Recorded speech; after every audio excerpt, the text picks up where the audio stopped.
लेके आया हूँ मिडवाइफरी के इंपॉर्टेंट क्वेश्चन। दोस्तों अगर आप हमारे यूट्यूब चैनल पर नए हैं तो चैनल को सब्सक्राइब कर दीजिए ताकि आने वाले वीडियोज़ की लेटेस्ट नोटिफिकेशन आपको मिलती रहे, और पास में ही बेल आइकन है उसे प्रेस कर दीजिए। चलते हैं अपन पहले क्वेश्चन की तरफ।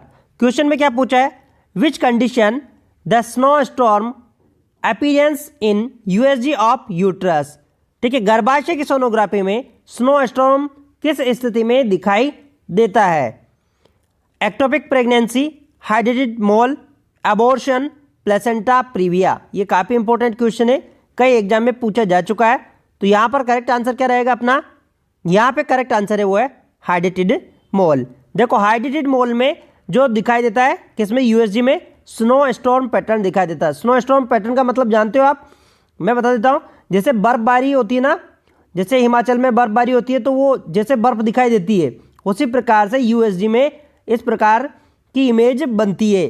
तो ये किस स्थिति में बनती है, हाइड्रेटेड फॉर्म मोल की स्थिति में ये बनती है। जो गर्भाशय होता है उसके अंदर क्या होता है, जो कोरियन्स होते हैं उनकी एक्सेसिव पॉलिपरेशन हो जाता है, ऐसे उसके अंदर पॉलिपरेशन हो जाता है, और वो जब यूएसजी करते हैं तो किस प्रकार से दिखाई देते हैं, स्नो स्टॉर्म अपीयरेंस में दिखाई देते हैं। चलते हैं नेक्स्ट क्वेश्चन की तरफ। क्वेश्चन में क्या पूछा है, what is the purpose of chorionic villus sampling. Chorionic villus sampling का उद्देश्य क्या है, यानी कि कोरियोनिक विलस सैंपलिंग होती है उसका उद्देश्य क्या है। To assess genetic disorder, to assess amniotic volume, to assess placenta structure, to assess placenta perfusion. तो यहां पर सही आंसर क्या रहेगा अपना, कोरियोनिक विलस सैंपलिंग किस लिए करते हैं अपन, तो यहां पे करेक्ट आंसर है वो है टू असेस जेनेटिक डिसऑर्डर। मैं आपको बता देता हूं कोरियोनिक सैंपलिंग कैसे करते हैं। जैसे प्रेग्नेंट लेडी है, मान लो ये क्या है, प्रेग्नेंट लेडी है और इसका ये यूट्रस है। ठीक है, ये प्रेग्नेंट लेडी है और इसका ये यूट्रस है। तो इसमें क्या होता है, जो कोरियन होते हैं, जो प्लेसेंटा के जो कोरियन होते हैं, वहां पर इंजेक्शन लगाकर क्या निकाल लिया जाता है, वहां से सैंपल ले लिया जाता है। जो कोरियन होते हैं वहां से क्या ले लिया जाता है, सैंपल ले लिया जाता है, और इस सैंपल की क्या कर दी जाती है, जांच। इस जो सैंपल होता है इसकी की जाती है लेबोरेटरी में जांच। ठीक है, और इसमें देखा जाता है कि कोई जेनेटिक डिसऑर्डर तो नहीं है। ठीक है, किसके लिए, जेनेटिक डिसऑर्डर के लिए। तो यहां पर करेक्ट आंसर क्या रहेगा अपना, यहां पर करेक्ट आंसर रहेगा वो रहेगा अपना यहां पर टू असेस जेनेटिक डिसऑर्डर। ठीक है, तो ये अपना पहला आंसर है। बाकी इन चीजों के लिए हम क्या करते हैं, यूएसजी। ठीक है, तो यहां पर करेक्ट आंसर है अपना वाला है पहला वाला। नेक्स्ट क्वेश्चन की बात करें अपन, ये काफी इंपॉर्टेंट क्वेश्चन है, कई एग्जाम में पूछा जा चुका है। Ratio of lecithin sphingomyelin full term fetus indicate lungs maturity. Lecithin का अनुपात स्पिंगोमाइलिन पूर्ण अवधि भ्रूण में फेफड़ों के परिपक्वता को इंडिकेट करता है। कहने का मतलब यह है कि जो लेसेथिन स्पिंगोमाइलोसिन का क्या रेशियो है जो इंडिकेट करता है कि बेबी के लंग्स क्या है, मैच्योर है। क्या है, लंग्स मैच्योर है या फिर फुल टर्म है। फुल टर्म का मतलब यानी कि जो पूरा 40 वीक जो गेस्टेशन है उस पर उसका क्या हुआ है, बर्थ हुआ है। तो ये कौन सा इंडिकेट करता है, तो यहां पर 1:2, 1:2, 3:2, 2:1, 4:2। तो यहां पर करेक्ट आंसर क्या रहेगा अपना, यहां पे कौन सा करेक्ट आंसर रहेगा अपना बताइए। यहां पे करेक्ट आंसर है वो है 2:1। ठीक है, यहां पर 2:1 रहता है, यानी कि लेसेथिन एल एस। कई बार ऐसे पूछा जाता है एल एस का रेशियो कितना है, तो एल एस का रेशियो कितना रहता है, 2:1 कितना रहता है, 2:1। मैं आपको इसको एक ट्रिक याद रखने के लिए बता देता हूं। देखो एल कैसे लिखते हैं, ऐसे, तो इसको ऐसे घुमा जाए तो कितना हो गया, ये 2 हो गया। तो दूसरा वाला अपन को पता रह जाएगा, आगे वाला 2 आएगा, पीछे वाला 1 आएगा। ठीक है, तो ये ऐसे अपन जो एल लेसेथिन का जो रेशियो है एट टाइम मैच्योरिटी कितना होना चाहिए, 2:1। अगर 2:1 है यानी कि 2:1 है, इसका मतलब जो भ्रूण है यानी कि जो एम्ब्रियो उसके फीटस के फेफड़े क्या है, एकदम से मैच्योर है। चलता है नेक्स्ट क्वेश्चन की तरफ। बात करें क्वेश्चन की, when duration of first and second stage of labour more than hours known as prolonged labour. Prolong labour किसे कहते हैं? जब कितने घंटे की अवधि होती है प्रथम और द्वितीय स्टेज की। ठीक है, more than 24 hours, more than 18 hours, more than 12 hours, more than 10 hours, तो किसे कहते हैं? Prolong labour. यहाँ पे करेक्ट आंसर क्या रहेगा अपना? यहाँ पे जो करेक्ट आंसर है वो है दूसरा वाला, मोर देन 18 आवर्स। यदि मोर देन 18 आवर्स से ज़्यादा हो रहा है तो उसे क्या कहेंगे अपन? Prolonged labour. ठीक है, मोर देन 18 आवर्स। चलते हैं नेक्स्ट क्वेश्चन की तरफ। ये काफी इंपॉर्टेंट है। कॉमनेस्ट टाइप ऑफ इपिजोटोमी इज, सबसे सामान्य प्रकार की इपिजोटोमी है जे शेप्ड इपिजोटोमी, मीडियोलैटरल इपिजोटोमी, मीडियन इपिजोटोमी, लैटरल इपिजोटोमी। ये काफी इंपॉर्टेंट क्वेश्चन है, कई एग्जाम में पूछा जा चुका है। तो यहां पर करेक्ट आंसर कौन सा रहेगा अपना? यहां पे करेक्ट आंसर है बी वाला, मीडियोलैटरल इपिजोटोमी। देखो इपिजोटोमी क्यों करते हैं आपको मैं बता देता हूं। जब लेबर होती है यानी कि जब डिलीवरी होती है तो जो वेजाइना का जो पार्ट होता है वो कंजेस्टेड होता है और बेबी वहाँ से निकल नहीं पाता है, तो फिर वेजाइना में कट लगाया जाता है। ठीक है, जो वेजाइना में कट लगाया जाता है उसे कहते हैं अपन इपिजोटोमी। उसे क्या कहते हैं अपन? इपिजोटोमी कहते हैं। यहाँ पर बात करें अपन मीडियोलैटरल की, तो मीडियोलैटरल का मतलब यानी कि यहाँ पर बीच में कट लगाया जाता है मीडियो और लैटरल की तरफ, तो उसे कहते हैं अपन मीडियोलैटरल इपिजोटोमी। ठीक है, उसे कहते हैं मीडियोलैटरल इपिजोटोमी।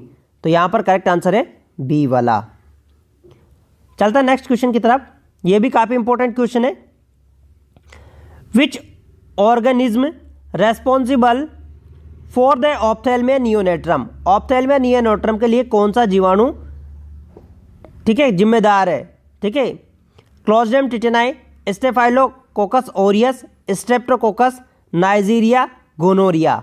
तो कौन सा इंपॉर्टेंट है इसके लिए? Ophthalmia neonatorum. ठीक है, तो यहां पर करेक्ट आंसर क्या रहेगा अपना?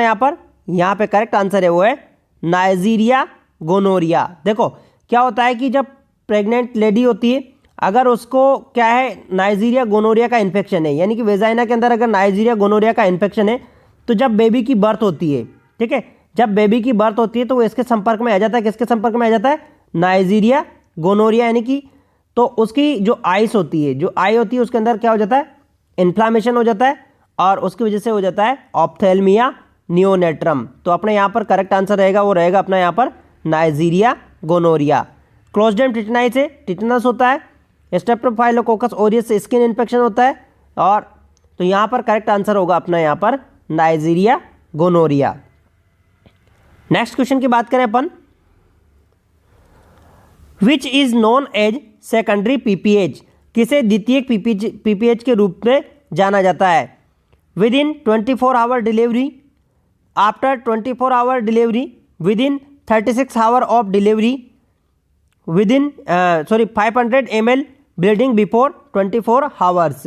तो यहाँ पर सेकेंडरी पीपीएच के किसे जाना जाता है? तो यहाँ पर करेक्ट आंसर क्या रहेगा?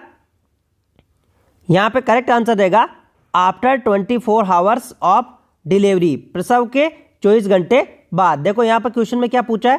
पीपीएच पूछा है। ठीक है, पी का मतलब पोस्टपार्टम हिमोरेज। ठीक है, जो पीपीएच का मतलब क्या होता है?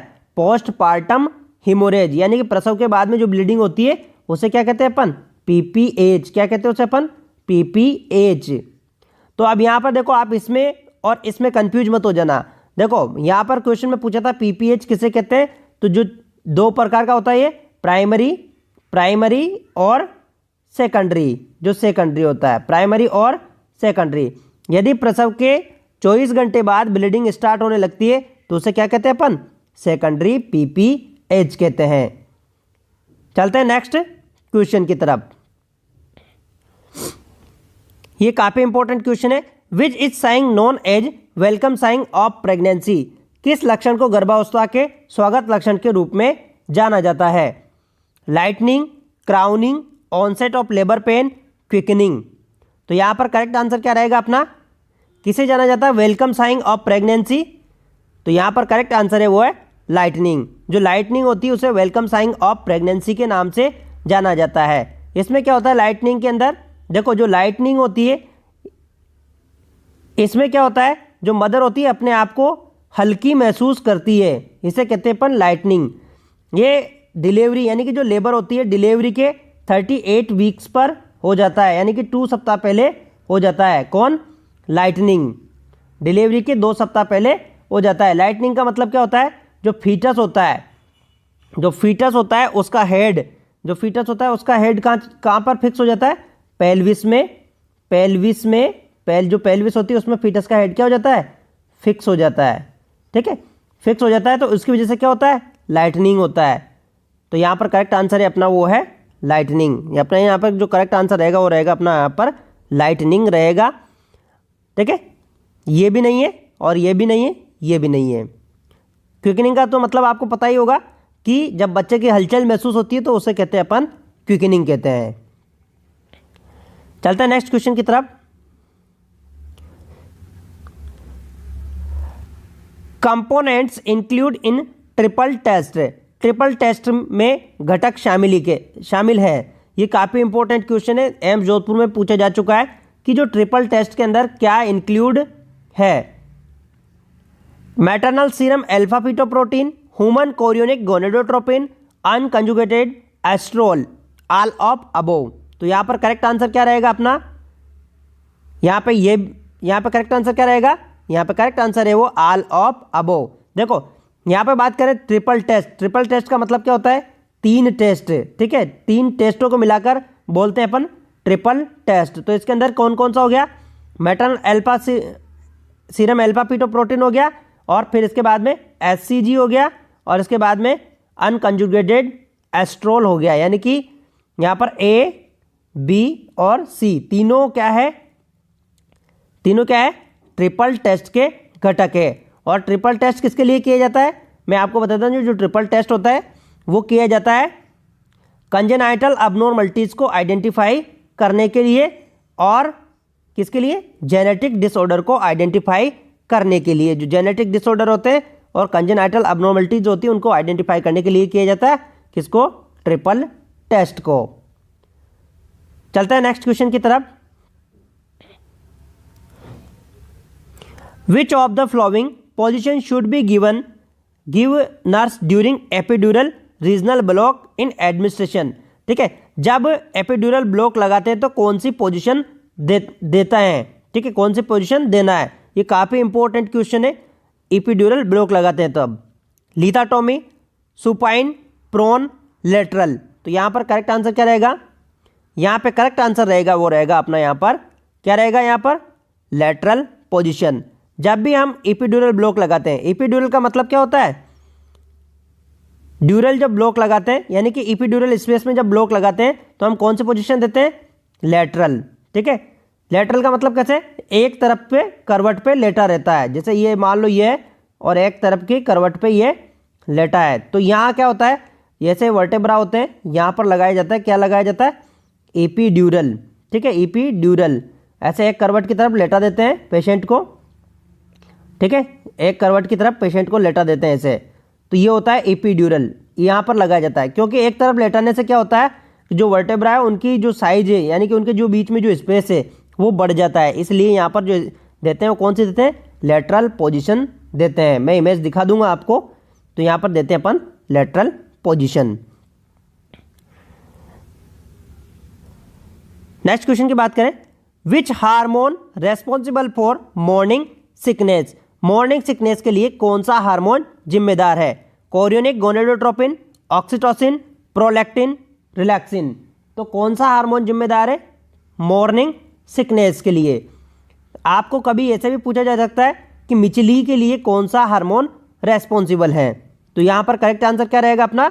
यहाँ पे करेक्ट आंसर रहेगा वो रहेगा अपना ह्यूमन कोरियोनिक गोनेडोट्रोपिन, मानव कोरियोनिक गोनेडोट्रोपिन। ये हार्मोन मॉर्निंग सिकनेस के लिए रेस्पॉन्सिबल है। मॉर्निंग सिकनेस जानते हो ना, यानी कि जब प्रेगनेंसी में यानी कि जब उठती है लेडीज तो उस टाइम पे उसको उल्टी आती है, उसे कहते हैं अपन मॉर्निंग सिकनेस। बात करें ऑक्सीटोसिन को तो ये यूट्रस के अंदर कॉन्ट्रैक्शन कराता है। प्रोलैक्टिन मिल्क को बनाता है। रिलैक्सेशन क्या करता है? रिलैक्सिन का जो काम है ये पेल्विस को रिलैक्स करने का काम करता है। ठीक है, जो पेल्विस होती है उससे क्या करने का काम करता है, रिलैक्स कराने का काम करता है ड्यूरिंग लेबर, जो लेबर होती है उस समय काम करता है। तो अपने यहाँ पर करेक्ट आंसर क्या रहेगा, अपना पहला वाला करेक्ट आंसर रहेगा। चलते हैं नेक्स्ट क्वेश्चन की तरफ। ये काफी इंपॉर्टेंट क्वेश्चन है, कई एग्जाम में पूछा जा चुका है। Crowning occur in which stage of labour, यानी कि क्राउनिंग लेबर की किस स्टेज में होता है, stage first, stage second, stage third, stage fourth. तो कौन सी स्टेज में होता है, कौन सी अवस्था में होता है क्राउनिंग। तो यहाँ पर करेक्ट आंसर क्या होगा, यहाँ पे करेक्ट आंसर है वो है स्टेज सेकंड। बहुत इंपॉर्टेंट क्वेश्चन है। जो क्राउनिंग होता है वो थर्ड, क्राउनिंग होता है वो कौन सी स्टेज में होता है, सेकंड स्टेज में। जो लेबर की कौन सी है, सेकंड स्टेज या द्वितीय स्टेज है उसके अंदर होता है। फर्स्ट स्टेज मैंने आपको बताया था, इसमें क्या होती है, पूरी सर्विक्स डायलेट हो जाती है, पूरी सर्विक्स चौड़ी हो जाती है। और सेकंड स्टेज का मतलब, सेकंड स्टेज में लेबर होती है यानी कि बेबी की डिलीवरी होती है। और थर्ड स्टेज में क्या होता है, प्लेसेंटा गर्भाशय से बाहर आती है। और चौथी स्टेज को हम ऑब्जर्वेशन स्टेज कहते हैं। तो यहाँ पर अपना करेक्ट आंसर है वो है बी वाला। चलते हैं नेक्स्ट क्वेश्चन की तरफ। ये भी काफ़ी इंपॉर्टेंट क्वेश्चन है। Purpose of mini lab procedure, mini lab procedure का क्या उद्देश्य है, cervical cancer, family planning, एपिजोटोमी, normal labour. तो क्या है मिनी लैब का, मिनी लैब। ठीक है, इसका करेक्ट आंसर क्या होगा, यहाँ पे इसका करेक्ट आंसर है वो है फैमिली प्लानिंग। ठीक है, इसका परिवार नियोजन से है, क्योंकि मिनी लैब में क्या करते हैं, एक तरह से ट्यूबेक्टोमी की तरह होता है।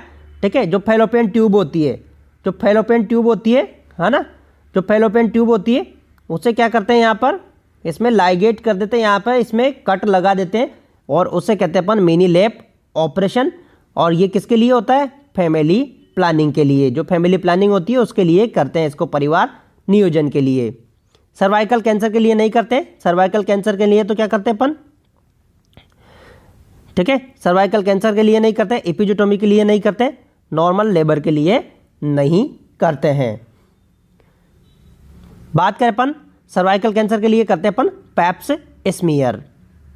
नेक्स्ट क्वेश्चन की बात करें अपन, cardinal movement occur before expulsion of baby, शिशु के निष्कासन से पहले कार्डिनल मूवमेंट होता है, engagement, crowning, external rotation, internal rotation. तो क्या होता है एक्सपल्जन ऑफ बेबी, यहां पर कह रहे हैं कि जब डिलीवरी हो जाती है, यानी कि बेबी जब क्या है, बेबी जब बाहर आता है, पूरा बेबी बाहर आ जाता है, तो यानी कि बेबी बाहर आ जाता है तो उस समय कौन सा मूवमेंट होता है। जैसे बेबी बाहर आ गया है, मान लो ये बेबी बाहर आ गया, तो उसके पहले कौन सा मूवमेंट होता है, बेबी जब बाहर आ जाता है तो उसके समय उसके पहले कौन सा मूवमेंट होता है। तो यहां पर करेक्ट आंसर क्या रहेगा, यहां पे करेक्ट आंसर है वो है, क्या रहेगा यहां पर करेक्ट आंसर है वो है एक्सटर्नल रोटेशन। ठीक है, जब बेबी, मान लो ये बेबी है, ये बेबी बाहर आ गया, ठीक है, बेबी बाहर आता है तो इसमें क्या होता है, एक्सटर्नल रोटेशन होता है।